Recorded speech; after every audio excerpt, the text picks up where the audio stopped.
Halo Ayah Bunda, selamat datang. Hari ini kita bakal ngobrolin sesuatu yang spesial banget, yaitu tentang anak kita yang tipe genetiknya insting. Mereka ini sering banget loh jadi juru damai alami di keluarga. Yuk kita kenali mereka lebih dalam. Nah, coba deh kita mulai dengan pertanyaan ini. Pernah nggak Ayah Bunda ngerasa anak Anda itu kok kayaknya punya radar khusus buat kedamaian? Kalau ada yang lagi berselisih, dia yang maju jadi penengah.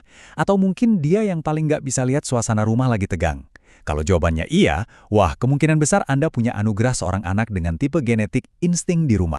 Oke, jadi gimana sih cara kita benar-benar kenal sama anak kita ini? Kuncinya ada di genetiknya. Di konsep Stephen, kita sebut ini mesin kecerdasan. Anggap aja ini kayak sistem operasi bawaan di otaknya dia. Kalau kita paham ini, kita bisa membuka semua potensi luar biasanya. Ini dia nih, yang bikin tipe insting itu super unik. Mesin kecerdasannya itu ada di otak tengah. Jadi dia itu seperti menara kontrol yang tugasnya menyeimbangkan semuanya. Berbeda dengan tipe lain yang punya dorongan ke dalam atau keluar, anak insting ini netral, berada di tengah-tengah. Makanya dia jago banget jadi penyeimbang yang adil. Perbedaan ini penting banget loh Ayah Bunda, karena dia nggak condong kemana-mana. Dia jadi punya superpower adaptasi. Dia bisa nyambung sama semua tipe lain. Dia ngerti gimana cara mikirnya orang sensing yang praktis, orang thinking yang logis, orang intuiting yang penuh ide, dan orang feeling yang pakai perasaan. Keren kan? Dia tuh ibarat jembatan yang menghubungkan semuanya. Nah, karena posisinya di tengah, cara mikirnya juga jadi beda. Bayangin aja, dia bisa dapat laporan dari semua departemen otak. Ada sensing, thinking, intuiting, feeling, semuanya masuk ke dia. Terus, dengan cepat dia rangkum jadi satu kesimpulan yang utuh dan komprehensif. Makanya, jangan heran kalau solusi dari anak insting itu seringkali jadi jalan tengah yang paling bijak dan bisa diterima semua orang. Oke, sekarang kita udah tahu cara kerjanya. Terus, apa sih yang bikin anak insting ini benar-benar hidup, bahagia, dan berenergi? Yuk, kita bedah bareng-bareng. Ini Ayah Bunda adalah kunci kebahagiaan anak insting. Bensin utama mereka itu satu, merasa dibutuhkan, merasa terpakai. Naluri mereka itu pengen banget berkontribusi dan melayani. Jadi bisa dibayangin kan ketakutan terbesar mereka itu apa? Ya, merasa nggak berguna atau nggak dilibatkan. Itu bisa bikin mereka merasa hampa banget.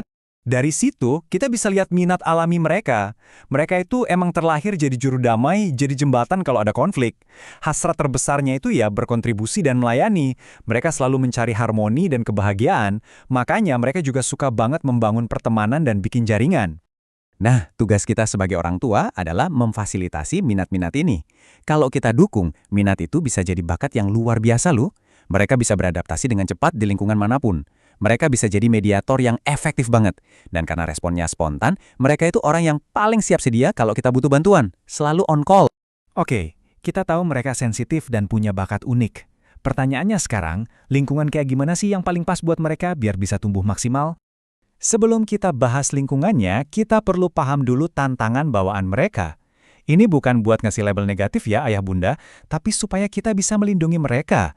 Anak insting itu perasa banget, sangat perasa. Jadi pengalaman di mana dia merasa nggak kepake, itu bisa jadi luka yang dalam banget, bahkan trauma. Rasa hampa itu adalah musuh terbesarnya. Coba lihat deh peta kebahagiaan mereka ini. Jelas banget kan? Yang paling tinggi itu rasa aman dan kenyamanan. Sementara konflik ada di paling bawah. Ini menarik loh. Walaupun mereka jago mendamaikan, mereka itu paling nggak suka berada di dalam konflik. Jadi, suasana rumah yang tegang, wah, itu benar-benar menguras energi mereka. Jadi, lingkungan seperti apa yang mereka butuhkan? Pertama, yang pasti harmonis dan damai. Kedua, harus ada peran buat dia, biar dia merasa berkontribusi. Ketiga, kalau ngobrol sama dia, usahakan jujur dan to the point. Kenapa? Karena mereka bukan tipe yang suka drama emosional panjang lebar, mereka lebih fokus ke solusi. Dan terakhir, mereka butuh stabilitas, sesuatu yang bisa diprediksi. Oke, udah banyak banget ya yang kita bahas. Sekarang, bagian paling penting nih, gimana cara kita sebagai orang tua bisa mendukung anak insting kita? Apa aja kunci pendampingannya? Sebelum ke hal-hal yang perlu dilakukan, kita bahas dulu ya, apa yang sebaiknya tidak dilakukan.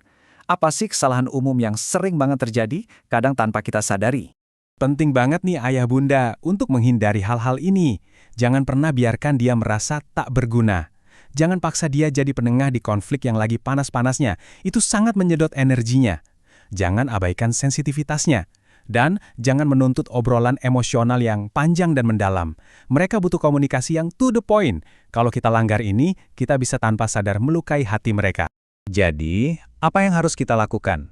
Fokus ke 4 hal ini. 1. Selalu beri dia peran. Tugas sekecil apapun itu berharga banget buat dia. 2. Ciptakan rumah yang damai. Jadikan rumah itu oase-nya dia. 3. Jadilah rasa aman untuknya. Pastikan dia tahu, apapun yang terjadi, ayah bunda selalu ada. Dan yang terakhir, dan ini penting banget, apresiasi dia. Ucapkan terima kasih karena sudah jadi penengah di keluarga. Sebagai penutup, saya mau ajak ayah bunda merenung sejenak. Setelah tahu semua ini, kira-kira langkah nyata apa yang bisa ayah bunda lakukan hari ini juga untuk menjadi pelabuhan aman bagi anak insting Anda? Coba dipikirkan ya. Terima kasih sudah menyimak.